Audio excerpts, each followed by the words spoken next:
Yeah. Yeah. What up? What up? What up? What up? What up? What up? What up? What up? What up? What up? And welcome to another episode of Journey of a Jockers. And I am your host, Daya Shakur. How's everybody doing tonight? If you didn't get any snow, too bad for you. I can't wait for this winter to be over with. We got some snow last night. I can't complain because I ain't had to go to the office. You know what I'm saying? Son didn't have to go to school. So I can't complain about that at all. Oh, let me get my light right. My light all. I like it when I'm all shiny and shit. You know what I'm talking about? I'm shiny. That's a little bit better right there. All right. So anyway, yeah, I got my I had the day to relax, chill, unwind, still work. They felt like they had to crack the whip because we was at home. They were like, oh, we can't see y'all working. What about this? What about that? What about this? What about that? I was like, man, I had to put my shit in my mouse jiggling, start chilling. Anyway, though, I hope everybody got a chance to go out and make snow angels, have snowball fights. I know that y'all weak ass went outside playing no goddamn football and like that, with y'all tender ass. This used to be the weather back in the day, man. We go outside, we play some football, tackle football. We waited all year for this right here. And you drive past all the fields and everything, ain't nobody outside. Weak ass little kids, man. But anyway, tonight I got a very, very special guest. Very special guest coming on from New York, from the New York cities, New York. Or what they say in life, all them New Yorks. We don't care about you New Yorks. No, I got Miss K.Powell tonight, right? She's an author of a trilogy, right? And it is like psychological thriller, murder mystery. Like this. I like it when our people delve into other realms of writing. I write psychological thrillers, right? And when people read my books, they be like, what made you think of this? Your ass is crazy. I'm pretty sure I haven't got a chance to read her books yet, but once I read them, I'm gonna be thinking the same thing about her. Like, what made you write this? Your ass is crazy. All right, but it's gonna be a good show tonight. It's gonna be a great show tonight for sure. Now, with that being said, I already got the story time thing go. I'm in here bullshitting already. Before we get into her, story time with me. I don't even know why I had the band up. It was meant for me to get straight to the story time, right? So now, I told y'all a story last week about how I messed with one of my acquaintances' ex-girlfriend, and she got pregnant and had a baby, right? Or she got pregnant, we had sex on Valentine's Day, and she went back to him and they got back together. And, you know, she had a baby. He's raising the baby. This is. But anyway, I got a good story for this week, right? Good story. So a good episode for this, the name of the show is Show No Mercy, because that's the name of the trilogy is, right? So I'm gonna tell you a story of how we showed no mercy. Now, literally, y'all know I've been Iraq 3 times, Afghanistan once. I deployed a few times, right? When we was over there, man, it was like, hey, you get down or lay down. Literally, we was on our state property shit. You get down or you lay down, right? So when we would go out, we would play roulette. Oh man, boom, boom, boom. You want to play roulette today? Yeah, we're gonna play roulette today. That's what we call it. You're gonna play roulette, right? So I remember it was this one guy that he worked on base with us. He worked on base with us. He was helping us out, do tires, do everything like that, right? We had to show no mercy. He would come in there, we just put him work. Y'all get y'all ass to work. We had to stand over there with our weapons, watching them work while they was doing tires and working on vehicles and stuff like that. They was good mechanics. The Iraqi guys, this was not right. The Iraqi guys was good mechanics. It was just we couldn't let them access too many of our tools. Like we couldn't have them walking around with power drills and shit like that. Like, no, we couldn't do that. Because if you fuck around, somebody be under there, next you know, somebody get drilled in their stomach, get they shit cut out. We don't know who these motherfuckers really are. Right? So we had gotten there, And I kind of felt bad for Blue. We had a dude named Blue in it. And I told the story in here before how they used to grab Blue. Blue was like the youngest guy. He went to Baghdad University. And they used to grab him by his junk and smack him on the ass like, boys are for pleasure, girls are for babies, boys are for pleasure. I was like, man, y'all get away from all that gay shit, but we use more harsher terms back there. They're probably not as acceptable this day and age. I'll leave it at that. But fuck that. Anyway, so they would mess with him all the time and stuff like that. So we'd be like, hey man, y'all leave him alone, get to work. Y'all leave him alone, get to work, right? So it was one guy that we had there, Muhammad, man. Muhammad used to talk a lot. He used to work by himself because none of the rest of them motherfuckers liked him. They didn't like him at all. And then when he did go over there, he used to bring the food. And everybody used to try to go to him for food. He did in RB, he'd tell them, get the fuck away. Fuck y'all, get away. Y'all don't like me, y'all ain't eating. And he would bring enough food for them to watch him eat. I was like, man, I would tell my people, they're going to whoop his ass one day, right? They're going to whoop his ass. So one day he was sitting there eating everything. He offered all of us food in front of them. Hey, man, y'all, come. I'm like, anybody want that motherfucking dry ass goat you got? Like that. I mean, the goat looked like it was still alive. I didn't know. Who knows where he got the goat from? Because they had wild animals running all over Iraq. You know what I'm saying? How they survived in 150 degrees, I do not know. But they had sheep and goats running all around Iraq. So I was like, no, we good. Last dude we had out there that was feeding us chickens on a little spinning stick was getting everybody sick. So I don't know. You better wipe your ass and make this goat. I don't want none of this goat. I don't want none of this shit you got going on. The bread look good, but I don't want none of that either because you got to dip in that shit that look like cat and dog shit with peas and carrots in it. I don't want that shit either. So anyway,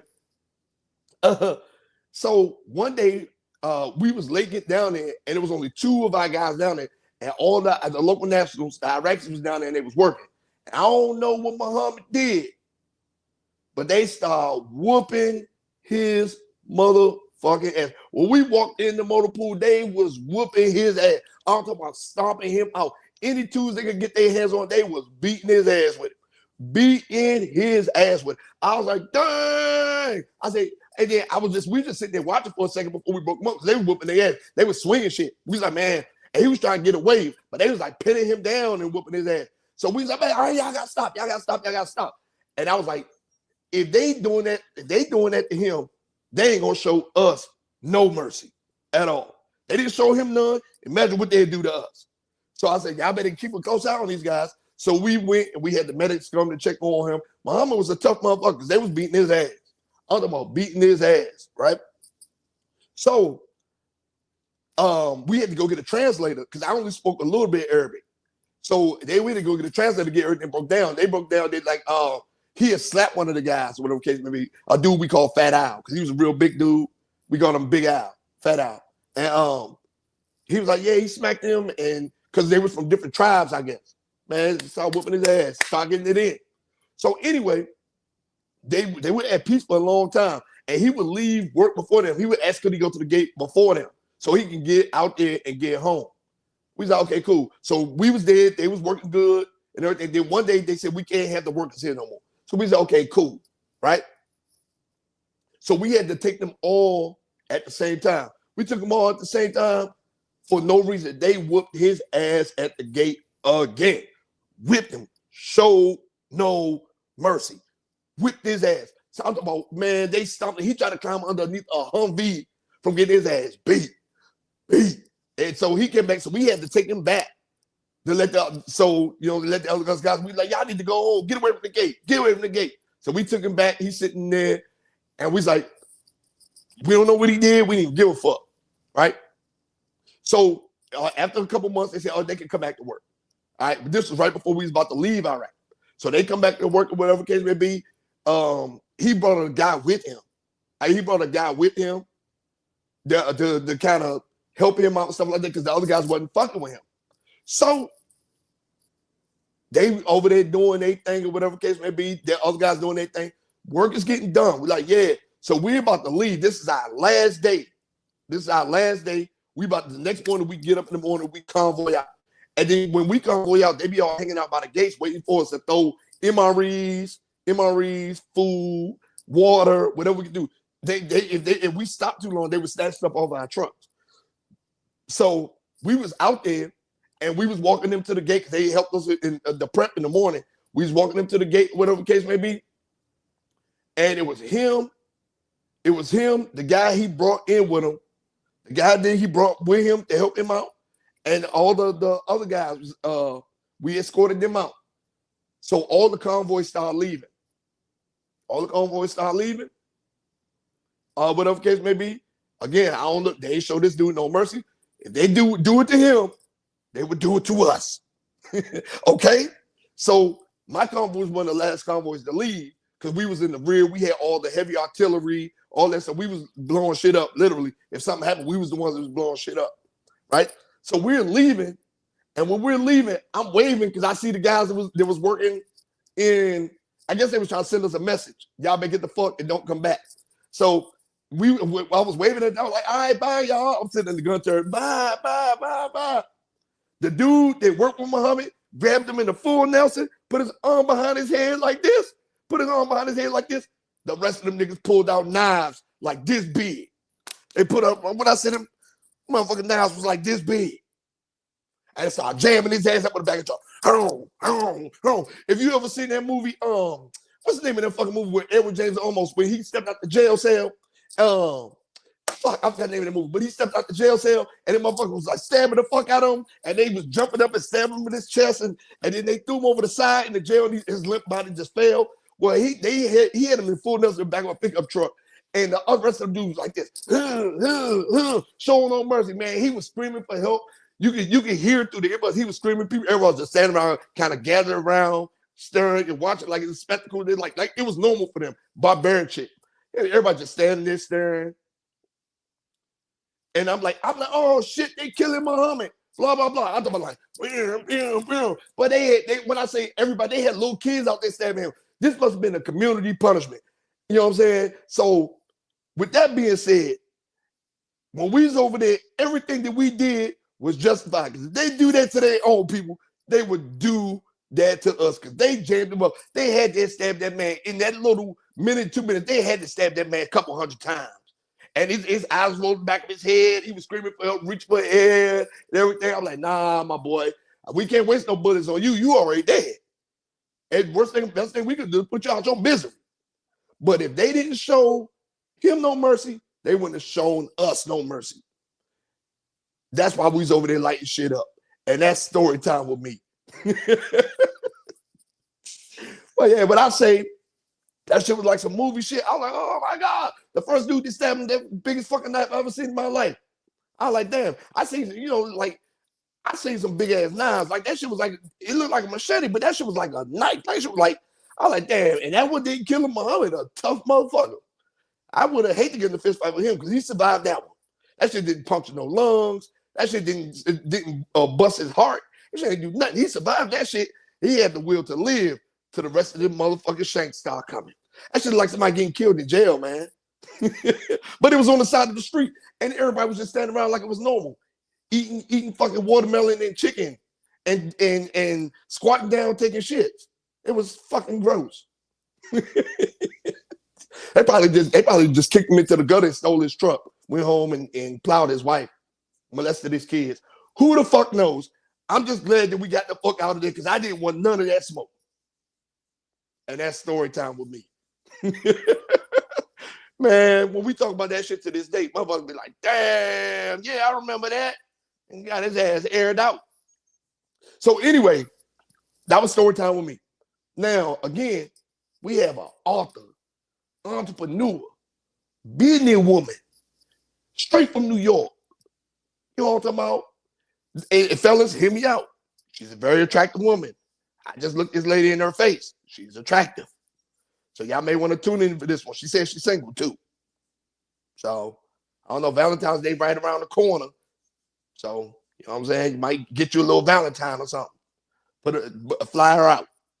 But anyway, coming to the stage, author, businesswoman, entrepreneur, author K.Powell.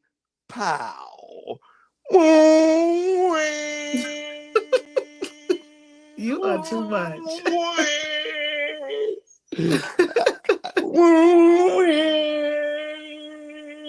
I Hey, can't. how you doing? I'm good. Thank you for having me. Yeah, man. So yeah, I always start the show with a story time. This one wasn't as funny or as sexual as the other ones, but it was when but they showed no mercy. Exactly. Yeah, I was like, damn, just whooping his ass just ain't enough. Yeah, literally, I was like, yeah, whooping his ass just ain't enough. Man, I did like this, and I think they kind of did it on purpose because he was one of our most willing helpers. They was like, oh, you want to help the Americans? No, fuck your ass up. Wait till they leave. I can't. That Yeah. was a good story though. Yeah. Oh, yeah, man. I start off with the nice little story times. Story times. You know what I'm saying? So now tell the people who you are, ma'am. Okay. So I am K.Powell. I have a trilogy. The name of it is Show You No Mercy. So thank you for, saying that. Your story. So like you said, I'm from New York. I am a social worker and I have been writing now for the past 2.5 years. Yeah. So I'm still a baby. Well, you've been writing for 3 books in 2.5 years is not bad because I did two my first year, then I did one the second year, then two, and then I have two more coming out. So that's not Mhm. bad. You're writing at a heavy clip. That's good. Okay. See, I was thinking like, man, I I don't got that much books out. no, I just started in 2020. Okay, okay. Yeah, you writing at a good heavy clip. Okay, thanks. Yeah. So you keep going. My bad. I didn't mean to interrupt you. No, it's okay. So yeah, so I have 3 books out, been 2.5 years. I have been writing since I was young, but I didn't start taking it serious until the pandemic because when I was supposed to be working at home, I wasn't. So that's when I decided I was like, you know what, let me, look at some of my old ideas that I had and see what I could get out of that and write the book. Now I didn't know that I was gonna publish it. I was just writing. But Mhm. then I had joined like Book Talk and Bookstagram, and I started seeing other indie authors, and I was like, "Hey, they doing it. Why shouldn't I?" You probably seen me on there a bunch of times because I be hot and heavy advertising my work. Hmm. You probably see my name Arthur Dyer Shakur come I across there. probably have. I'm And, not and, good with names though, but I probably have. I can tell you this: Betrayal of the Black Bastard, Fear the of the black. yeah, Tilt I for like that George, name. yeah, the grand scheme of life, Obama's journey, as I Okay. stand corrected. Like I like these are the books. Okay. I'm gonna have to check some out. Yeah, for sure. Now, so you said you just thought. I think in 2020 was that make or break year for writers. I'm gonna tell you why. Because it was Hmm. like during that time, either you came out. I said this during the deployment. I said either you come out this pandemic with a hustle, or it just ain't in you. Yeah. Is that what kind of made you get started? And say I'm gonna take it for real. No, yeah, I was like I really want to take it serious because I love writing. So I'm like, why am I just leaving my writing just for me and my family to see when the whole world could be entertained? And I'm like, I might as well make some money off for it. I'm not about to just, Yeah. even though I enjoy doing it, even if I wasn't making any money, but if I can make money, I'm gonna do that. So what borough are you from? Brooklyn. Oh yeah, because your New York accent is not that heavy. So Eh, I So, yeah yeah so this yeah. this the thing. I've been living in Long Island for the past 5 years, so a lot of people been telling me how I don't sound like I'm from New York anymore. No, you sound like Angela Simmons. Really? Yeah, So like I've heard like I sound like I'm from down south, yeah. upstate New York. I- Yeah. You can hear it in New York. You can hear it there. But yeah. I would give you upstate like Rochester or maybe somewhere like Syracuse. Damn. Okay. See, I need to go to I, Brook. I need to go back to the yeah, city. Newburgh maybe somewhere in Newburgh. I I am a would. Brooklyn girl through and through. Yeah, I lived upstate New York for 4.5 years, 5 years. Okay. Um, yeah, I was at Fort Drum. I don't know where that is. Yeah, and we was 20 miles from the Canadian border. We was in Watertown. That's north of Okay. Syracuse. Yeah, that's north of Syracuse. Oh, Like, that's yeah, deep. yeah, it wasn't nothing up there. But islands and parks and water and snow. Okay. Well, it Yeah. snowed over here too. It was And, snowing yesterday. oh, and fat white women. Oh God. I never been somewhere in my life that had so many fat white women with mixed kids. I'm like, damn, y'all niggas really ain't got no standards. Like, what the fuck is going on? Maybe it's just the area. Like there's no other. And I was looking, I was like, man, ugh, Maybe ugh. it's nothing else in that area. So And nah, you can go down to Syracuse, you can go to Utica, you can go to Oswego, you can go anywhere. You can got with some of the soldiers on the base, but instead, this chick is built like a linebacker. There was no in between. They even built like linebackers on Ninja Turtles. So it oh wasn't no gosh. yeah, it was bad. Damn, I don't want to see that. No. So okay, so Brooklyn, where Brooklyn at? Where Brooklyn at? hmm Okay, so how did being from Brooklyn and the transition, how did being from Brooklyn affect your writing? Like how was that? How did that play in your writing skill, your writing style? So the book itself is in Brooklyn. Like the whole book is based in Brooklyn. It's probably only like a little sort of like the beginning of my first book is in Buffalo, New York. But after That's where you really from. See, you on here lying to people. That's where you really from. You're from Niagara but Falls. listen, it goes back. The main character goes back to Brooklyn. Okay, Uh-huh. she got unfinished business, so she had to go back to Brooklyn. But she moved upstate. She moved upstate. Yes. It sounds like I mean based on a true story. I give you what your accent. I give you upstate New York or somewhere like Pennsylvania, somewhere like in Maryland, maybe Northern Virginia, maybe Virginia. That's crazy. It's a lot of New York niggas in Petersburg and in No, I Richmond. know. It is. They migrate down this way. Okay. I Yeah. don't know. I'm definitely losing my accent. Yeah. But it's because you have to be so proper in your work. I know. Yes. Yeah. You know what I'm saying? There's nothing wrong. There's nothing wrong with having etiquette. It's not called sounding right. It's etiquette. Yes. We have to have it be able to turn it on and off. Yes. And about I have to be demure. give me a. I thought that word died in 24. It did die. Everybody was there. Oh, wait. So I said, spell it. Spell it. Tell me to spell it. You keep saying that. Spell it. Well, it's DEMURE. There you go. Okay. But you're an author. You better know how to spell Listen. it. Listen. When I go on Word and they give me that little red line, I don't got time to be figuring out if I spelled it right or not. I'm just gonna click on it. Oh yeah, no. Well, what's saying? So that's one of the things. So I write timepiece books too. Like I did a book about slave superhero, and I tried to Okay. write in the dialect from back then, and word keep like error. I'm like, man, ignore all, goddamn. They don't know how they used to talk. No, yeah, no. I'm like, they should have a setting, slave dialect. So They okay. also need that for like urban because I have a little bit of slang in my book and they always like got a line under it. I'm like, Oh y'all yeah, just don't no. know. I'm like, ignore all. Ignore Yeah. all. I'm like, if you see it in here spelled like this, that's the way it's supposed to be spelled. Yeah. I'm here. Yes, I agree. Yeah. So okay, so now you've been writing since 2020, right? Mm-hmm.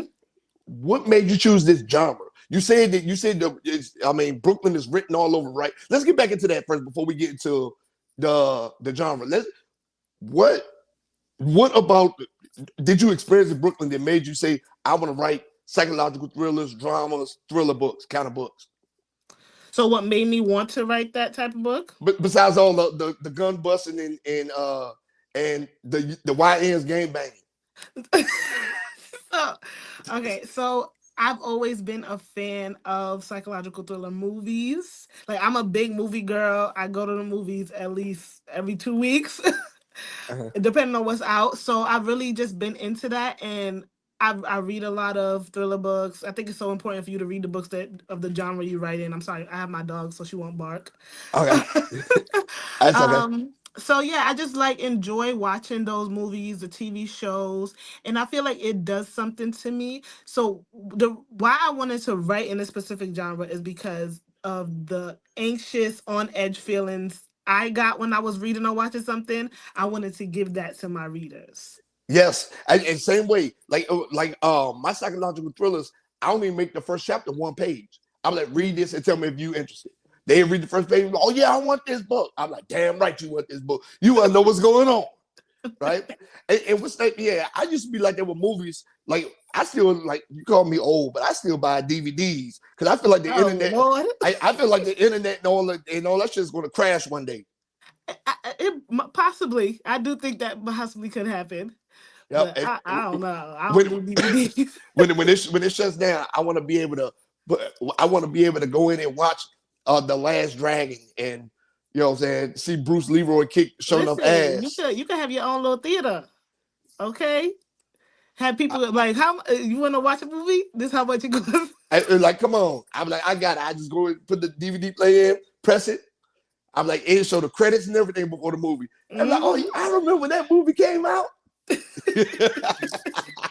Listen, you got it. Yeah, I'm telling you. Once it, because eventually something gonna shut down. Yeah. Oh yeah. Sooner or Everybody gonna later. be coming to you. And now I can tell you for every this is what every dynasty, it has a beginning, Mm-hmm. it has a pinnacle, like it has like reaches its peak, and then there's a decline, and then the empire falls, right? So Mm-hmm. I believe for the last 100 years we've been seeing growth, right? And everything. We are still seeing growth like technology and stuff like that. But in other aspects of life, like societal life, we're seeing declines. Mm-hmm. And like in people's education, accountability, like education, accountability, physicality, stuff like that. We're starting to see a societal decline of that, especially here in America. Mm-hmm. You know what I'm saying? So I believe that we're in certain aspects, we're in that decline. Yeah, and it's unfortunate, especially for our kids that we got that's coming around now. That's Yep. supposed to be taking over. I'm honestly scared for Yeah, them. yeah, for real. That's what's like. You know what I'm saying. I'm glad I don't have any little. I have a 17 and a 19, so I'm Mm-hmm. glad I don't have any no little kids because it would be hard to try to get them to understand things going on. Like, man, get your ass outside and play. But none of the other kids are outside. Mm-hmm. You know what I'm saying? Like, it would be kind of hard to maneuver that. Yeah, these kids, they so used to being on their iPad and playing the game, they don't even know what outside look like. Yep. Unfortunately for me, I don't got no kids yet, so How old are you? You were like 23, 24? oh my God, thank you. I wish I'm 32. Oh, okay. All right. Yeah. Okay. Well, you're doing good. Keep drinking water and Thank you. petting your dog. Most. You said you do social work. Most social workers they be like at 50 and they be like 29. You ain't And lying. job be wearing their ass out. We the new social workers, all right? Yeah. I'm about to say, dude. Now let me ask you this: how long you been in that field? I have been a social worker since 2017. So you've been in that field since 2017. Do you Mhm. feel like that has some of the things you've been through in that field have influenced your writing? Definitely, especially now because prior to because I've been at my current job for the past 4 years. So prior to that, I was working in like alternative high schools with the kids that they say are their behavior they behave badly or whatever. That's never the case, to be honest. Yeah. So I think it definitely shapes how write because of the adults that I work with, because some of the adults I work with have been through some crazy stuff, Yep. and it's like somebody need to hear this. Yeah. Like, for Yeah. real. No, for real. So I definitely like, even with the new things that I have coming out, I'm definitely like pulling from what I experienced at work, and just even just the conversations that I have with like my coworkers and things like that. Because if you think about it, there are a lot of things, and then especially with like I'm glad you brought that up about the behavior problems with the kids, right? Especially our kids, like black kids, Hmm. Hmm. they quick to medicate them instead of sitting Yep. down to get into the root of what the problem is. A lot of these kids, just like a lot of these kids, they are medicating and not hearing out, grow up to be the kids that need to be medicated. Or if they're not medicated, they're lashing out because they just want to be heard. Mm-hmm. You know what I'm saying? You're not lying. Because like even now, I've had clients that's been in this where I work since they were like 18, 19, and they're now like in their 50s. And I'm like, this is crazy. Yeah. Like you shouldn't even be here this long. Yeah. And I mean, right now, and was good. Some of them probably took a break, right? But now we have normalized going to social services. We have normalized mental health and trying to prioritize that and stuff like that. We prioritize saying, hey, I'm not feeling the way I'm supposed to be feeling, et cetera, et cetera, et cetera. So a lot of people are going to stay on these programs until somebody tell them they can't be there no more. And I really think it is they just get comfortable, you know, and because everybody has done things for them their whole entire life, they've gotten comfortable with that, and they feel like they shouldn't have to do anything. Well, hey, with the 2026, comfortability stops. Oh, it sure is. 2026, I grew up. My mom was getting food stamps. I'm the oldest of 9 kids. My mom was getting food stamps. We lived in the house. Then we got kicked out, and then we lived in a low income housing, stuff like that. But my mom didn't stay there long. She was in it for like a year and a half or so. Then she moved forward and stuff like that. And she like year and a half, she moved forward, got a job. The older kids started working. We started doing our thing, right? So I think that's going to be a big change. You're going to see a definite shift in your workflow because you're not going to be dealing with the same people over and over again. My man said at 2026, you got 2 years in low income housing. It's not meant for you to be there your whole life. It's not meant for you to be this. It's meant for you to get back on your feet and to get back being a productive citizen in the world, right? And I don't want to see nobody homeless or on the streets and stuff like that, right? But we do have people in society that pass down. They stay in Section 8 housing, and then their kids be there, then their grandkids be there, stuff like that. So it's like certain changes are going to be hard, but they're going to be good at the same time. You know what I'm saying? Yeah, I feel like certain changes are necessary, especially for those people who are lazy. You're lazy. Like get up, get a job. Because many people they can get up and go get a job. They just been living off of the government for so long that it's like, why should I get a job? You know? Yeah. And then what? Like even when I was in the military, we would have chicks. They were like, oh yeah, we about to deploy. We about to do this, and they would, in fear of losing their house, they would just get pregnant and have another kid. And I'd be like. That's crazy. Hey, what? So I get it though, and I'm like again because I've been in a situation, low income, food stamps, independence card. I used to be proud of it too. Sometimes it depends if it was some girls around or not. I wish I could get some right now. Man, no bullshit. And you know how hard it is to find somebody who's selling food stamps at a reasonable price. I'd be like, man, I'm like, you can't go dollar for dollar with the goddamn food stamps. No. Like, what you doing? No, I give you $50, you give me $100. That's how this works. What you talking about? Listen, I'm here for that. I wish I could get me some. The way these eggs is costing, I can't buy me no damn eggs. Hey man, listen. Hey, it's crazy. And that happened when 100 million chickens get killed off. But I'm about to raise my own chicken. Yeah, ring his neck. You can make wings, breasts. You know what I'm saying? That's that country. That's how I know you from down south. That's that guy. That's that country coming out. You know what I'm saying? It might be the Jamaican in me because my grandfather used to there it is, animals and stuff. And he said to him like, baby, and he just ring the neck right in front of you, like he ain't doing that wrong. I could not watch that at all. Yeah. And then y'all do that over there. And just chop the head off. Bow. Stare you in your eyes. I could not. Bow. I was like, oh shit. I could not look at it. My granddad used to do that. He'd be like, he'd ring the neck. Man, he'd be like, yeah. He'd be like, yeah. He's like, that y'all put down pluck the feathers. I'm like, I'm not touching that thing. The wings still moving and shit. Like I can't. It'll make me No, sick for real. yeah, yeah, But no, you I'm know gonna it. eat me some chicken though. I just don't want to see it being chopped up. I can't.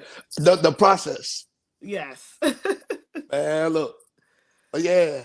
So that's well, that is interesting about the social worker part. And then your clientele is going to change. It's going to be like every 24 to 48 months or 12 to 36 months, you're going to see a different shift of people coming in. You're not going to be dealing with the same So people over and I've over again. definitely been getting a younger. We've definitely been getting younger people, Yeah. and it's kind of it's sad. Do you think that is because society is the cost of living in society is so high that the youngest can't figure it out, or is it they just don't want to do nothing? They Which one don't do you want to think? do nothing. They don't want to do nothing. They just want to sit on their phone and have somebody else cook their dinner, wash their clothes, tell them, make the appointments for them. They don't want to do nothing. Oh And when I man. was growing up, when I was 18, I was making my own doctor's appointments. Well, you Like I can't rely on my mother to do everything. you said you got Jamaican in your family, so And that that part, so I ain't had no choice. So 25 8. 25 hours a day, 8 days a week. yeah, I didn't I have no got choice. I got 8 jobs, man. Like I have been working since I was like 15. Like Yeah, for a I don't have no long choice. time. Yeah. Hey man, look at that. Somebody come look at this. Now, your book. Tell me and all the listening people what the premise of your book is. Tell me. You just said about a girl that had to go back to Brooklyn from Buffalo. Okay. So the themes are revenge, forgiveness, betrayal. And it centers around a woman named Nora Woods. In her past, when she was younger, she used to be like ripping and running the streets, catching licks and all of that stuff. And as she got older, she became a detective in Buffalo. You know, she got married, she had kids, but somebody from her past came back and pretty much ruined her life. And now she's like out for She was revenge. she was cheating with She the was not dude. cheating. She had a husband, a kid, and then one of her dope dealer boyfriends got out of jail. She was not cheating. So, well, the book is out already, so I can just tell you a little bit, not all, but so because I do start off with a little bit of backstory. So when she was younger, her and her best friend Warren, they went to hit a lick on this big drug dealer in Brooklyn. They held him up at gunpoint, took his money, his drugs, killed him, and they've separated because she was like, "You go that way, I go this way," and the cops caught up with Warren. Oh shit. Yeah. And she never said nothing. So she just let it rock. They arrested him. He went to prison for 15 years. And he came out and he was like, I'm gonna get my lick back. 15 years. He got 15 years for murder or for the So robbery? he got 15 years for the robbery, burglary, and murder. So he was supposed to be in jail longer, in prison longer, but he got out on, like good behavior and whatnot. Man, 15 years. Well, yeah, New York with is soft on crime, so yeah, that makes sense. Hey, the motherfuckers can rob a bank and get out the same day. Exactly. Yeah, so yeah, that makes sense. So yeah, Like, he came out and he was like, he's still mad. Like, you left me for dead. and all three of the books in this trilogy are based off of this story. Yes. Oh, So oh, you gotta read one if you want to understand two and three. oh. Okay, Yes. okay. Look at that. Look at that. So I mean, are you going to end it with the trilogy? Like, because I know somebody got to die. So somebody dies in every book. Let's be Oh good. yeah, good. That's what my books are too. And then I make it. I kill off the character that I make everybody fall in love with. That's my favorite thing to do. Yeah, I'm like they be like, oh my god. People would text me, oh my god, why'd you kill so and so? I loved him. He was so good. Literally, that's the same thing I got when everybody got to book two. They was like, "Oh nah, I'm not messing with you no more." Yeah.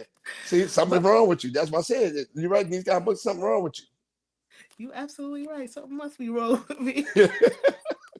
But yeah, so all three, like you gotta read the first one to understand the second. You gotta read the second to understand the third. But each book has a different villain. Oh, yeah, that's Yeah. dope. Yeah, that's dope. So it's like, damn, I don't want to give it away. I can't. So, but what I can say in book two, the villain is after both Nora and Warren. And it's probably somebody related to the dude they killed. Okay. Yeah. Yeah. Let's go. Now I need to read it now. I just want to Oh, know. I got to see, read it now. you don't ruined it.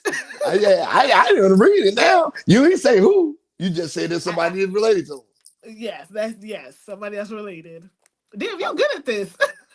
I write books too. And trust me, my books be having a wicked ass twist. You like the person you think is the bad guy. It's It's not the not. bad. It's not the bad guy. Okay. I'm definitely gonna have to read your books. Oh yeah, you're gonna be like, your eyebrows gonna raise a lot. Cause you're gonna be like, what the fuck is going on? Do you have any Audible?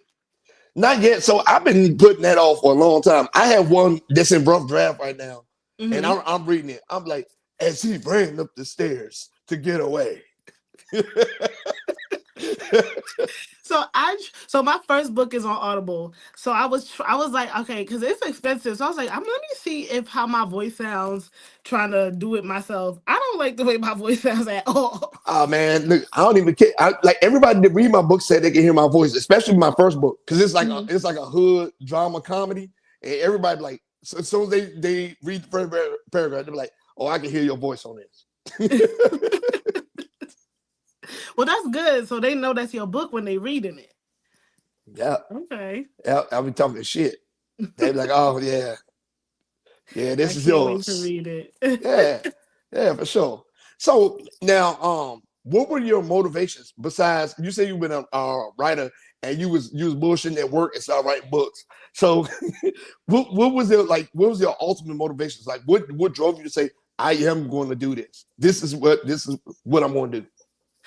I feel like it was the support that I got from my family. Because I know a lot of times people set out to do different, like, once you start doing something different, completely, like nothing that you would usually do before, you don't get that much support from like friends and family because they're like, why is she doing this? Why all of a sudden now you want to be an author and blah, blah, blah, stuff like that.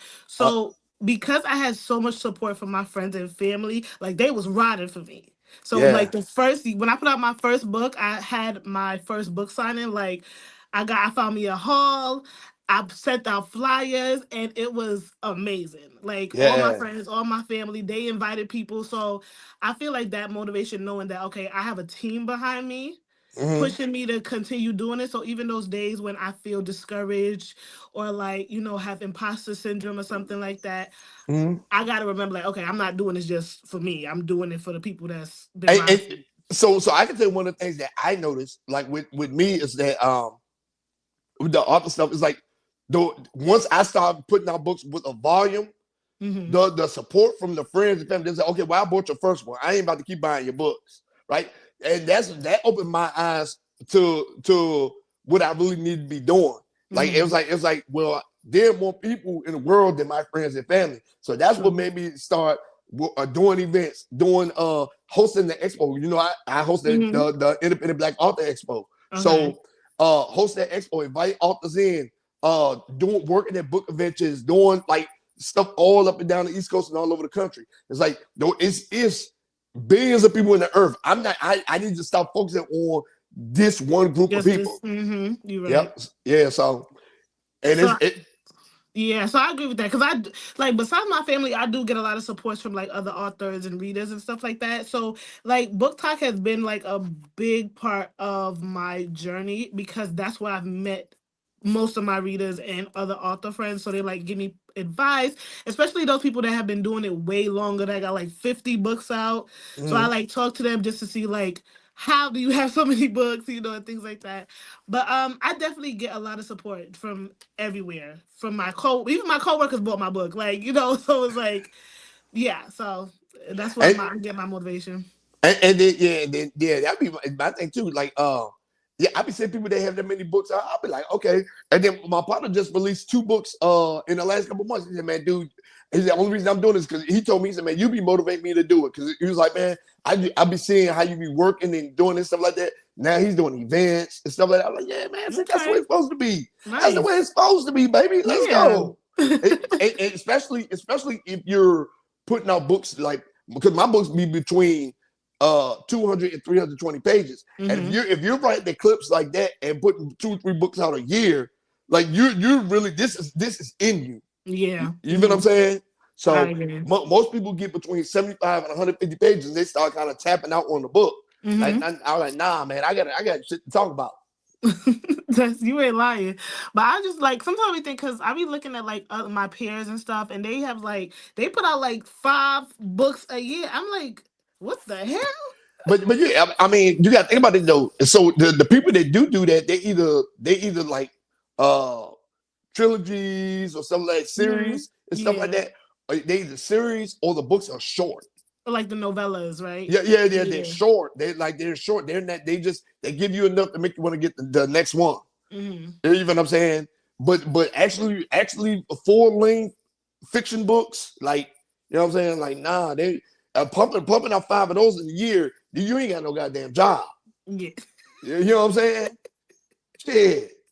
Well, so some people, are like, they don't work, like this is pretty much their, like, where they get their income from. But like, even like, I'm thinking like, even if I wasn't working a 9 to 5, I'd probably be putting out more. Yeah, for sure. Well, I write 1,500 pages a day. I mean, not 1,500 pages, 1,500 words a day, at least. Okay. At least 1,500 words a day. And when I got nothing going on at work, I just kind of. I have all the books I'm working on my desktop. So I bring my iPad with me to work. Yeah, I'm like, man, come on. But yeah. All right. So like, would it? You have 3 out now. Your next book's gonna have anything to do with this series, or you're gonna start off on your own thing? So something else. The series has ended, but I did end it in a way that if I wanted to later on, I could make like a subplot or something with one of the characters that's still alive. But the next book that I'm working on, which is coming out June 17th, is a psychological thriller, and this is a standalone book. So it just surrounds the life of a woman. Her name is Ivy. Her fiance broke up with her and took the ring back. And then she found out he was engaged to someone else, and then she just becomes very unhinged. You should write a book about people that go into the sewers of New York to fight rats. Oh hell no. that would be a horror story. Okay. Like people be coming out the sewer hole with arms missing and shit. Down there, the rats are like the size of Yugos down there. Yeah, I don't even take. I haven't been on the train in a minute, and when I be taking like the Long Island Railroad. I don't know if you heard of, you know what it is. Yeah, that's the only train I take. I'm not on the train because people be acting crazy on there. Yeah, setting people on fire and shit, fighting, kicking people onto the tracks. Like, what the hell is wrong with people? And then Eric Adams up there lying to people. Oh, we got the safest subway system in the world. I'm like, man, bullshit. They do a damn thing, but they raising prices though for people to get on the train. I'm like, man, boy, you don't get. That's why they about to get your ass about that seat. Yeah, no, he's a mess. Yeah. Okay, so look, now we're at the part of the show where I got a couple questions for you. Okay. I'm scared. This has been a good interview so far. Look at you holding your own. Yeah. All right. Okay, I'm ready. I just got a couple questions. Well, it's only 5, 6 questions. There ain't that many. Okay. Besides the interview questions, it's only a few. Okay. Okay. Question number 1. Mm-hmm. If you could fight one celebrity, and if you beat them, you would take all their money, who are you fighting and why? Damn. Half these celebrities don't got no damn money. But Touche. Let's see who. I guess I would have to go with Jay-Z because he's a billionaire, right? You would fight a man? Listen. If he beats you up, you don't get no money. Okay. So it has to be somebody I could be. Okay. You got to be able to beat him up. Oh my God. I'm trying to think who got a lot of. I was gonna say Rihanna, but she Caribbean, so it would probably be a tie. So. Hey man, there's a lot of money on the table. Okay. Kylie Jenner. Oh yeah, she ain't probably never been a fight in her whole goddamn life. Yeah, she ain't been a fight her whole goddamn life. I used to fight when I was young. Trust me, I can take her. Shit, yeah, she come out there. You bust one of them fake titties. Yeah, you bust one of them fake titties. It's a wrap. It should deflate. That's all my money. All your money. I'm gonna have my own show, K.Powell show. Yeah, damn. Let me be the dude that sit over there, the comic relief dude in the corner. Like, who do we got tonight? Fuck, I don't know. They gonna have two Kim Kardashians because my name is Kimberly, so they about to have two Kims. Yeah. Oh yeah. See, look. You be like tonight's show with K.Powell. They be like, Daya, who we got tonight? I'm like, fuck, I don't know. I don't run. I just work here. Like, what the fuck? What kind of show is this? Like, what the fuck? What kind of show is this? Mm-hmm. Yeah. All right. So yeah. Okay. I was me. It'd be Bill Gates. Oh, you could take him easily. Yeah. I had him, Elon, Zuckerberg actually do cage fighting. I was a fighter too, so it would be interesting. If I wanted some run, I would pick him. But I was gonna say Elon too. I feel like I could take him. He is a pretty big dude. He is, but I might. I'm a little aggressive. Like I'll be with it. Hold on, let's look this up. Let's look this up real quick because Elon Musk is a pretty big dude. Like he is not a small dude. Hold on. Let's look this up. Let's look this up. Hold on. Yeah, we about to look this up real quick because he is not. I believe. Hold on. Yeah, here we go. Even though he older, right? Why this shit came up in kilograms? I don't give a fuck about no damn kilograms. Hold on. Let me see. This shit legit came up in kilograms. Like, what the fuck do you think? They measured that man in cocaine weight.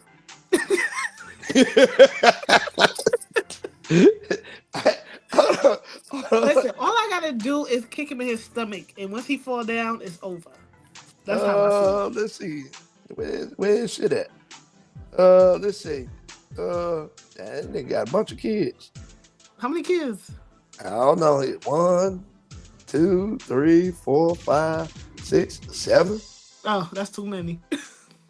Hey, that motherfucker. He's like, not only is he gonna clean the government out, but his pull-out game week too. That's a deadly combination.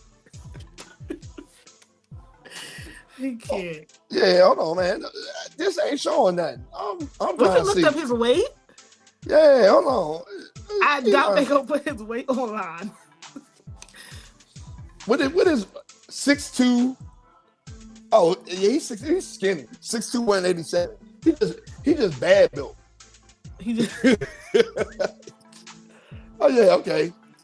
So, oh yeah, so yeah, we like the same. I'm 6'1" and I weigh 190. So yeah, I whoop his ass too. Oh yeah, man. Yeah, he get that. He get the smoke for real. Tackle him. Yeah, he get the smoke. Hands, all of them. Okay. Look at Elon Musk getting. Yeah, come on. All right, cool. So Kylie Jenner, but I would do Bill Gates first. Bill Gates look like he ain't got a fighting bone in his body. He would probably just give it up. Okay, question number 2. Mm-hmm. All right. You got to pick one. Okay. Would you rather pick cotton for a month or be a stripper in prison?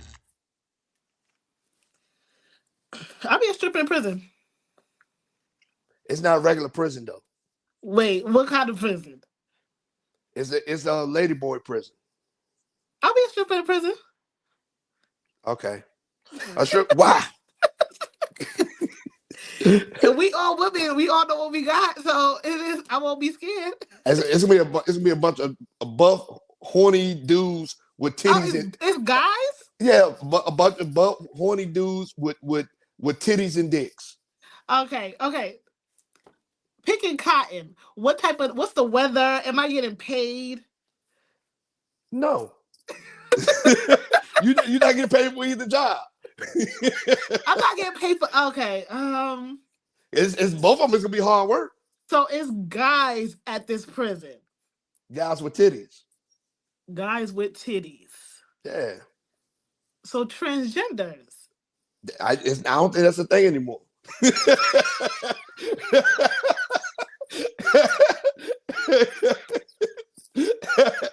Oh Lord. Okay.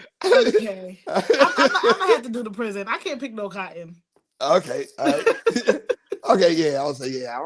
Because I don't know. I actually, when I was in Louisiana, they had cotton fields everywhere, and I actually pulled over and tried to pull some cotton off. Man, fucking shit, little prickly thing was fucking my hands all up. And fuck this, fingers all bleeding, cotton blood all over the cotton. I just grabbed me some off the ground and put it in the bag. I know I could not be no slave back then. I couldn't. No, you about my complexion. You would have probably been in the house. Hey, want a master? I would not have been in no house. I am dark skinned. You would have been one of master's playthings, having all the mulatto babies. I am not. Somebody go down. Somebody go down there and fetch Kim for me. I would have been with Harriet Tubman, okay? I'm like, let's go, girl. We ain't got all day. Somebody go down there and fetch Kim for me. Tell her it's time. Master needs his bath. Like, oh, shit. And like, Kim, Master calling you. Oh, Lord. And you got to just button up your robe and just kind of head down, walking towards the house. Knowing you happy as hell, you about to be in the heat while we all suffering in the cold shacks. I actually would be. I'm like, God damn, Kim, get on my nerves. Oh, Lord. Okay, question number 3. Okay. What did you think of the Super Bowl halftime show? Did I? Okay, so I did see some clips of it. I mean, he was rapping his songs. I mean, I like his music. It wasn't Usher. It wasn't Rihanna. But he was rapping his songs. It was, I think it was decent. I didn't have no expectations. Me neither. I think it was Black History Month. I think it was a good representation. I just think that the messaging was good. I think the message was good. Really good. Yeah, it was really good. I think it was just the wrong event for it. I get what you're saying. Yeah. Like I feel like with Super Bowls, it should definitely be more of performative. Like I want to see you like doing something. Yeah, crazy, Yeah, he should have just rappelled from a helicopter or something. Yeah, I want to see something like that. Yeah, or like parachuted in, like came down on the tandem. Yeah. But I mean, the symbolism was really good, so I definitely give him that. And I love his music, so I'm like, go ahead, do your thing. You from New York and you like Kendrick Lamar? So what? That's how I know you ain't from New York. You like that thug loving though. You let Tupac hit. I'm not. You're like, fucking right. If you knock on the door right now, it's going down. I plead the fifth. Okay, next question. Next question for you. Mm-hmm. If black folks like chicken, oh God, and Mexicans like tacos, what do white people like? Oh my. Okay, if black people like chicken, Mexican like tacos. Oh my God, I don't know. What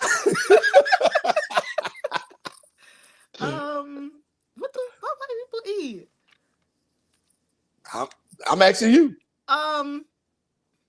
Unseasoned macaroni and cheese. I don't know. Anything. Somebody told me green bean casserole. I was like, oh yeah, that's a good one. Green bean casserole. I don't know. Hot dogs, maybe. Maybe. I mean, So- they do be macaroni and cheese be unseasoned. It do, and some of them guys do be smelling like hot dog water.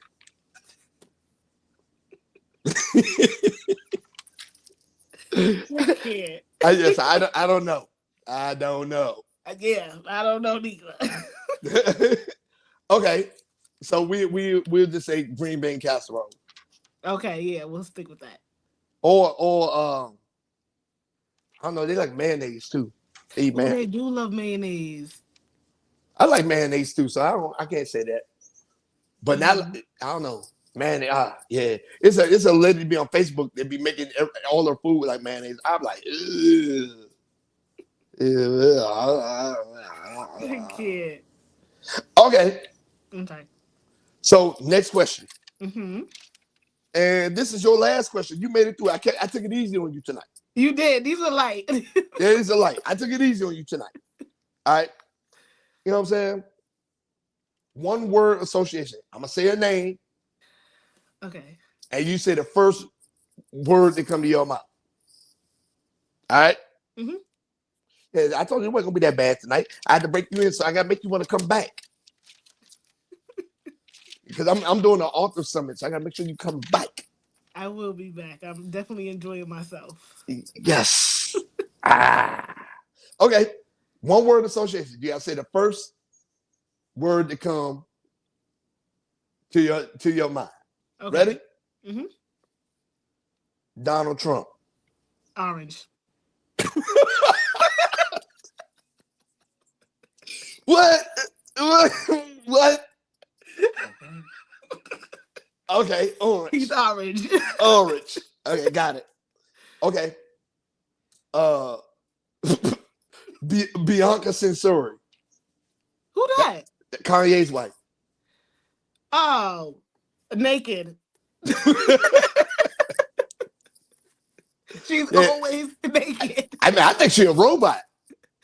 Like, Because I don't even know if I see her smile before. Hey man, listen. He like when they was at the Grammys on the red carpet, he put his hands in the pocket, and then she turned around and just slowly took cuddle. It's like he had a remote, just kind of making her lower it off. I don't know. She might be a humanoid robot. She need to blink twice. Do you need help? Hey man, I don't know what kind of control he got over her. But I ain't that man. He's doing it. He's doing it for the slaves for real. Like he's like, yeah. He's like, yeah, nah. All that 400 years of oppression. Yeah, he is taking it all out on her. He sure is. You want to be out here, you want to be with me, you're going to be naked everywhere, and you're going to do what I tell you to do. And you're going to maintain this look and then wait 1 meal a day, and that shit got to be under 300 calories. Hey, I'm telling you, man. All right, so naked. All right, next one. Okay. Caitlyn Jenner. Pimp. Bruce, we talking about Bruce Caitlyn? Not the mother, Bruce. Oh. Bruce, Caitlyn, Bruce. The man Bruce. that won Lady of the Year. Bruce. Yeah. that's what I. Bruce. Okay, Bruce is that's the name. Yeah. So that's what I'm gonna go with. Bruce. And that's the word. Yes, that's the word. Now, I thought you was talking about if it was the mom, I definitely would say. Oh no, yeah, madam. Yeah, she's a madam. She's pimped her daughters out, all of them. She's pimped all of them out. Sex tape. She the one that got the sex tape out there. Got all her daughters are pregnant by athletes and all that shit. I'm like, Black damn. athletes. Black athletes. She ain't got not one white gene left in their family. I think Kendall. I think Kendall's the last hope. Oh yeah, I think is she with somebody? No. Courtney got white kids. That's right. Oh, Courtney does have white kids. She was with I forgot his name. The boy, the guy. Yeah. Yes. I actually liked him. Yeah, Scott. Scott, yes, I like Scott. Yep, and then now she married to the drummer dude. That looked like he says nigga in the house. That's the all the tattoos, right? Yeah. Okay. How you went from drunk Scott to drug dude him? I don't get it. And she's the best looking one to me. She's being a rebel. Yeah, she's the best looking one. All right, next one. Okay. You said Bruce. That's funny. Okay, just hilarious. Talk too much. I gotta give you a word. Yeah. Man, talkative is Talkative. Yes, talkative. me unfunny. And I would, Unfunny. I yes. mean, like there's certain skits that she's done that I thought was okay. That's a little funny. I went to see her. I went to see her in person, and I left. Oh, for real? She's like, "Where you going?" I said, "I'm going home." Oh, yeah. She was doing the show. Yeah, and I left. Oh, I left in the middle of it. She said, "Where so you see, going?" I'm not going to their shows. I watch a skit, Yeah, nah, it was but I nah. don't like because right now she's on the radio. I don't really like her on the radio. No, I think this is me personally. I think Lauren LaRosa should have won the job in the first place. Mm-hmm. I think Lauren LaRosa is a better fit for Who's the Breakfast that? Club. She's the other girl in the Breakfast Club. Oh, okay. So she's good. I like her. She does her homework. She has sources. She be Yeah. like, she like, you know what I'm saying? She's a better fit for them. Yeah, I know who you're talking about because she was there, but when Jess Hilarious head was on leave, right? Yeah. Okay, yeah, I liked her. She was good. She's good. She's still there. Yeah. So they have the both of them. Yep. I haven't listened in a while. Oh yeah. Okay. Yeah, I don't think she's funny. Okay, next one. Okay. Boosie. Wipe me that. Damn, I can't say a whole thing. Okay. Wipe. Wipe. Boosie crazy, man. I love me some Boosie. Me too. And he keep it real though. So where the world is walking away from real, he don't give a fuck. I was thinking of something else he had said, but it's not a word. It's just so inappropriate. Okay. So next one. Okay. Dank DeMoss. Who's that? Oh, that's you? Who's that? No, Dank DeMoss. That's the big girl that suing Liv. Delusional.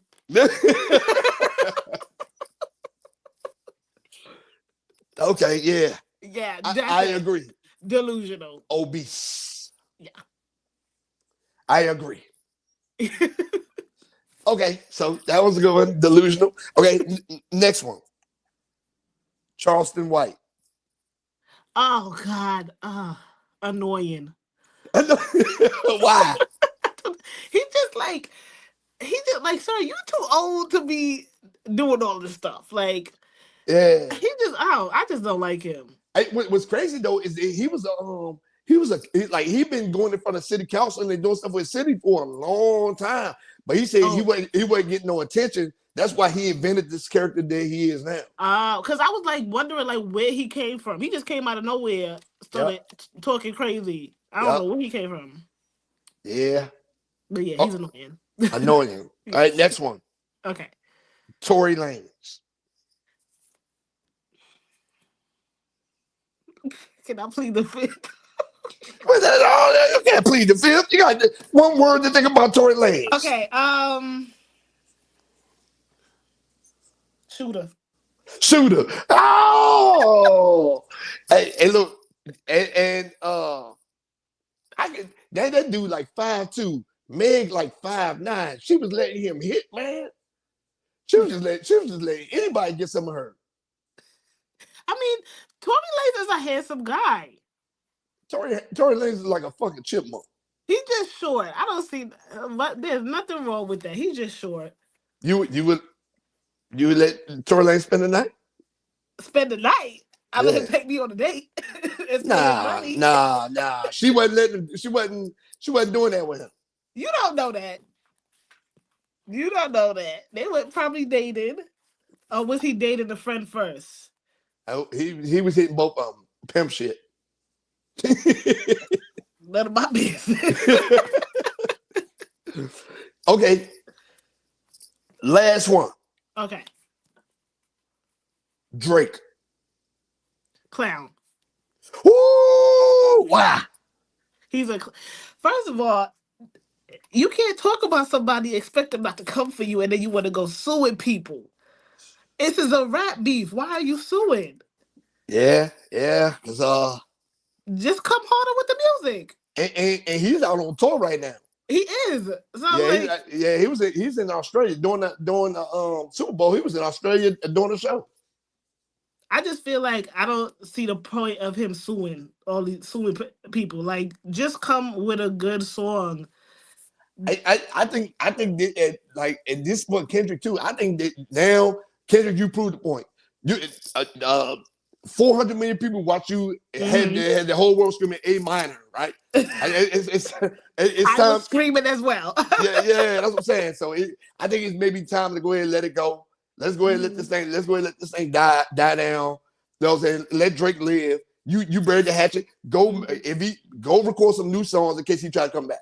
Yeah. So that's what I was thinking. Like the other day, I was talking to my friends, and I was like, I feel like Drake needs to just like disappear for a while, for like 2 years, and then come back strong. Yeah, no, for real. And, I mean, he torn. He get this money, so he Mhm. torn. But it's like, and he dropped new music. But Oh, he I didn't dropped, even know that. he dropped. I think he dropped like 2 albums. One in the summer and one is that just came out. He dropped 2 albums, but it's overshadowed Hmm. by Not Like Us and Kendrick's moving right now. You know what I'm saying? So it's like people don't even know this shit was coming out. Yeah, I didn't even know. And I used to listen. I be listening. I listen to Drake songs, but Yeah. I just feel like this whole suing thing makes him look like a clown. Okay. Well. Yeah. But that's all the questions I got for you tonight. Okay. I still ain't getting over the Bruce joint. Bruce. That was funny. I was like, wait a minute. Okay, so tell everybody where they can find you and how they can get your books. Okay, so you can find me on my Instagram. It is I am K.Powell. On my TikTok, K.Powell Writes. My website is imkpowell.com. I also have a YouTube. All you gotta do is type in K.Powell. Find me on there, subscribe. I be on there running my mouth about my books and stuff. And so, yeah, you can also purchase my books on Amazon. My first book is on Audible, but you can purchase all of my books on my website. It would definitely help. And in case you want to know what they look like, this is book one, book two, and book three. Show you no Show you mercy.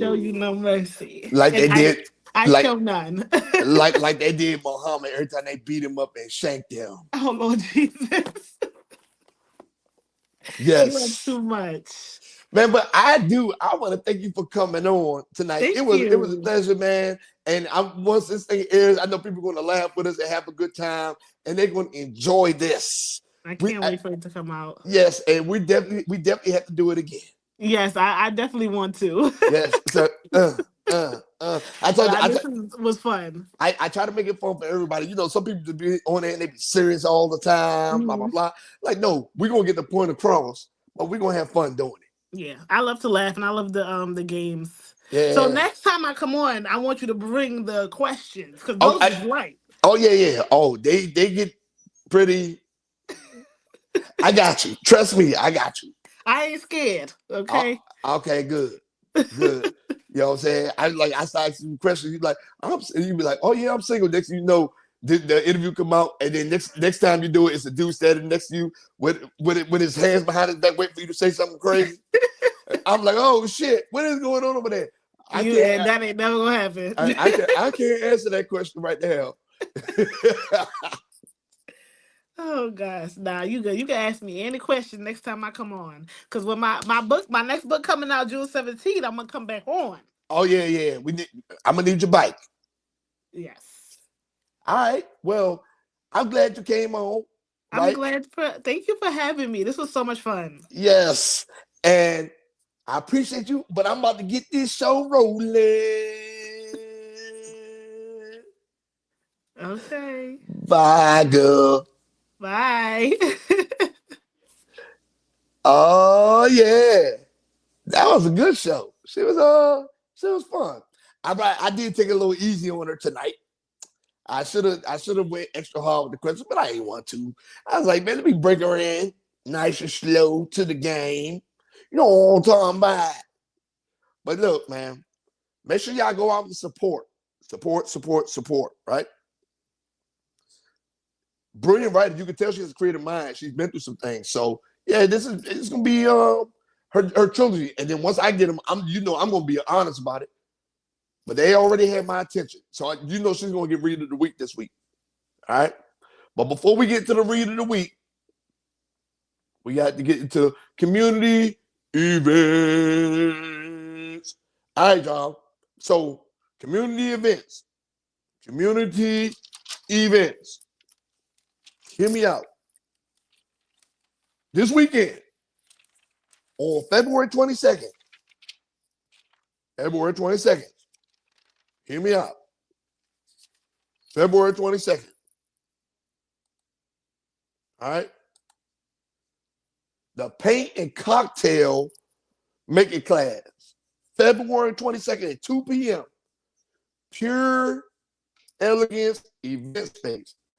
2290 Washington Road, Suite 101, Waldorf, Maryland, 20602. Okay? It's hosted by Mimi's Happy Hour. Mimi. It's hosted by Mimi. Mimi's Happy Hour. All right? Again, the paint and cocktail making class.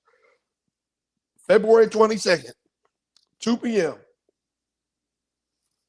The Pure Elegance Event Space. 2290 Old Washington Road, Suite 101, Waldorf, Maryland, 20602.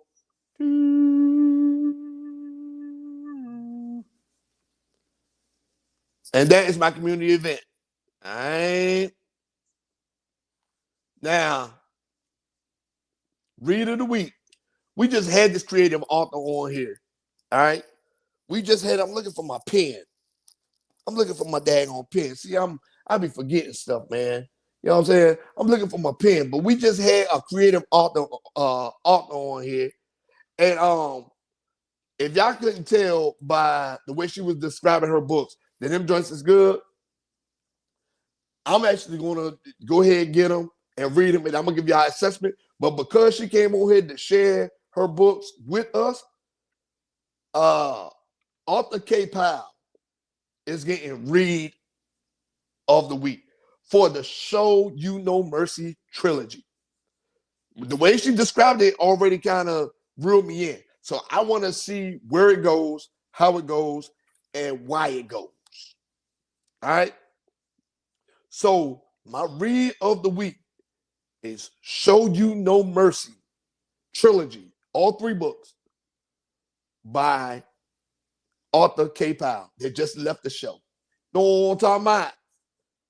You don't know what I'm talking about. Hold on, you don't know what I'm talking about. Because that's what I'm talking about. And that's my read of the week. Now, hold on. Before we get into this dumbassery, hold on, let me grab my pen real quick before we get into this dumbassery.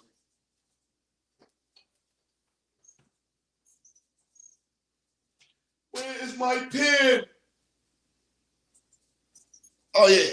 There you go. Old school. Dumbassery. Okay, I'm back. Oh, man, my light fell in here. What am I in here doing, man? Okay, so now we about to get into this dumbassery, man. So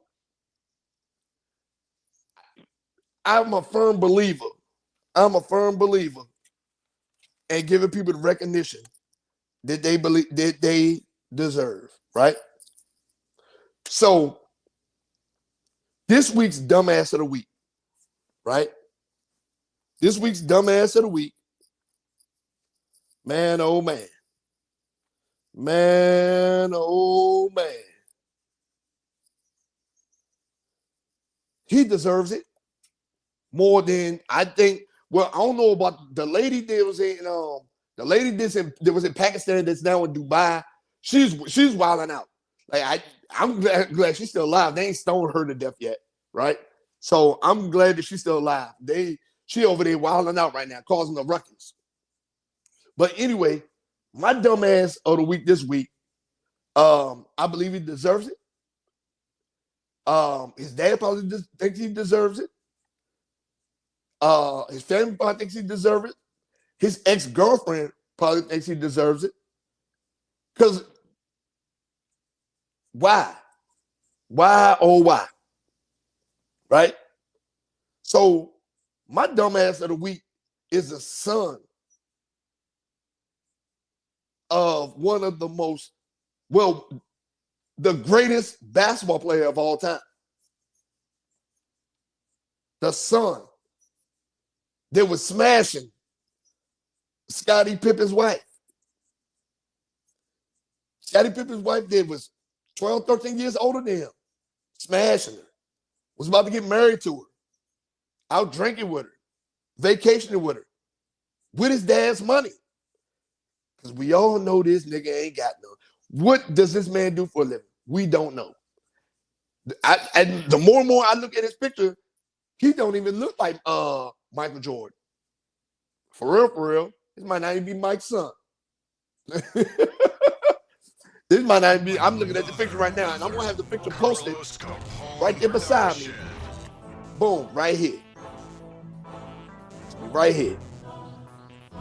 This man just out here wilding out. He don't know how to stay off the grid, off the radar. It's already bad enough that you didn't follow your dad's footsteps as a superior athlete, right? Instead, you're out here tarnishing his name, being a dumbass. You're making poor decisions, man, and you're ruining it for the family. Now, I'm gonna tell you what it's not gonna do. It's not gonna stop niggas from saying your dad is the greatest player of all time. It's not gonna stop niggas from saying, from going, lining up outside of Foot Locker, Foot Action, Finish Line, Champ Sports to buy his shoes. Anybody ain't gonna stop NBA players from wearing their shoes, NFL players from wearing their shoes. So you're not gonna tarnish his reputation this way.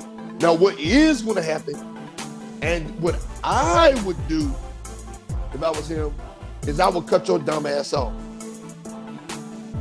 for out here embarrassing us, carrying on like a fool. You know, you and your dad was beefing. Your dad was beefing with Scottie Pippen at the time over that 30 for 30 bullshit, right? They was beefing. And you went ahead and started dating a woman that essentially watched you grow up, right? You getting caught in public. You getting caught in public clubs, right? I don't know, doing drugs, cocaine at that, right? I understand addiction is a real problem out here. Addiction is a very, very real problem out here. I get it. But you have the funds, the means, and everything you need. Your dad had problems, remember? Let's not forget that. Now, should we forget? Hell no, we ain't gonna never forget, right? But your stupid ass, fucking dumb ass, the weak fuckers you talking about, out here doing dumb shit. And because you are a public figure's son, everybody's gonna document everything your dumb ass is doing, right? You're gonna document everything your dumb ass is doing. They're gonna expose everything your dumb ass is doing, because there are a lot of people out here, they wanna see your dad hurt, and you're helping them out. And that's what dumbasses do. So I'm gonna give you the props and the honors that I firmly believe you deserve for not being able to stay out of trouble. So my dumbass of the week,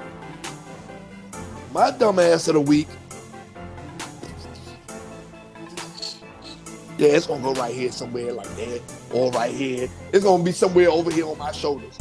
But my dumbass of the week is goddamn Marcus Jordan. Marcus Jordan. Michael Jordan's son. First of all, how you got Scottie Pippen's wife is beyond me, because she bad as a motherfucker. My boy, how you fumbled that, that's on you. But again, she's probably looking at money, no substance with her. She probably dumb as a bag of rocks. You know what I'm saying? Little coochie don't get wet as it used to be. All sorts of shit like that. Who knows, right? But she look good. But you out here doing dumb shit like this. It's probably why y'all broke up. Why the wedding was called off. We just should have been called off. Because right now, my boy, you're not doing the shit you're supposed to be doing. I don't know if y'all two breaking up had anything to do with these things that you're doing, but it needs to stop. You're tarnishing the family's name. So my dumbass week fuckers you talking about again is Marcus Jordan. Marcus Jordan was arrested and booked in the Orange County jail in Orange County, in like California. Orange County. You know, California don't play about the drugs and shit. Was booked in the Orange County jail for DUI, cocaine possession, and resisting arrest. Hear me out. DUI, cocaine possession, and resisting arrest. I understand how much money you come from, your lineage, all that stuff. Cool, got it. I understand that. But you've been partying out there with them white folks too long. They got you addicted to cocaine. I understand California is a party place. But cocaine, bro. And then you're gonna resist arrest. Why? They can already tell you smack. They can tell you drunk. They can tell your eyes ain't the way they're supposed to be, and you resisted arrest. They took you down there and locked your stupid ass up. Now, if this ain't an eye opener for you, fumbling the Pippin Larson, and then this ain't an eye opener for you, nothing else will. It's gonna take your dad to cut you off. And that's what it's gonna take. You want to get out and get it on your own. There's no way a grown man that looks like a thumb with a sugar bush and his big full ass beard, black as hell, should be getting caught with no goddamn cocaine in the car. Unless you had some white bitches in there with you. And you was by yourself. There wasn't no white bitches in the car. You may have been going to see some white bitches, but there wasn't none in the car with you. So what you was doing, I don't know. I don't care. But you need to get your shit together. And kind sir, you are getting dumbass of the week. Fuck is you talking about fucking stupid? Out here ruining everything for your family and shit like this. What's wrong with you, man? Dummy. And you know what I'm saying? And you ain't had no hard life. You ain't had none of that shit. But you just out here cutting up. Because you know you're going to be all right. That's all right, though. Dummy, keep it up and see if you don't get your ass cut off. Fucking stupid. I don't get it. And I never will. Shit. It's like all these people out here that come from money, they decide they want to be hardcore. I'm rich, but I want to be hanging with the Bloods and the Crips. Fuck out of here. All right, y'all. Well, that was another great show. Another great show. And I want to thank Author K.Powell for coming on, man. She was phenomenal tonight. I had a great time doing an interview with her. So y'all make sure y'all go out and support her. Now, next week, got another great show for you. I have a group of guys coming on next week. The men of PG County. So it's going to be good. They are a nonprofit organization that's out here helping our young men. So that being said, I appreciate y'all for tuning in, supporting, and all that shit. Peace out. And y'all get the fuck out of here. Yeah.